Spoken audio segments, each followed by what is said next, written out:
मित्रांनो, तुहेरी माझा विधवा या मालिकेच्या पुढच्या भागामध्ये आता जेव्हा वल्लरीने उदयकांतला मारलेलं असतं आणि त्याच्या नावाची चिठ्ठी तेथे लिहून ठेवलेली असते की मी स्वतः मात्र आता हे आत्महत्या करत आहे, परंतु जेव्हा ईश्वरी अर्णव हे सगळेजण तेथे येऊन पोहोचतात तर वल्लरी तेवढं तेथे गायब होते आणि समोर आता जेव्हा उदयकांतची डेड बॉडी आहे तर ती बघून मात्र आता सगळ्यांना फार मोठा एक धक्का बसलेला असतो।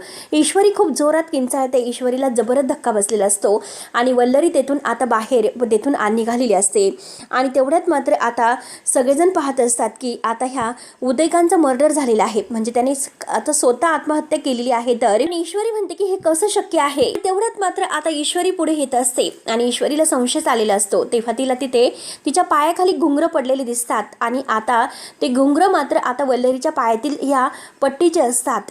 तर ईश्वरी ती घुंगरं उचलते आणि तिच्या लक्षात येते आणि ती म्हणते की नक्की सगळ्या मागे एक बाईच आहे आणि तेवढ्यात वल्लरी तेथून पळून जात असते आणि वल्लरी तेथून पळून जात असताना मात्र ती मागे जेव्हा वळून पाहते तर ईश्वरी तिला पाहते। ईश्वरी समोर आता वल्लरीने हे सगळं केलेलं आहे आणि हे सगळं करण्यामागे वल्लरी आहे हे मात्र आता बरोबर सगळ्यांना समजलेलं असतं। तर मित्रांनो, आता पुढे नक्की काय होईल हे बघायला विसरू नका। तोपर्यंत धन्यवाद।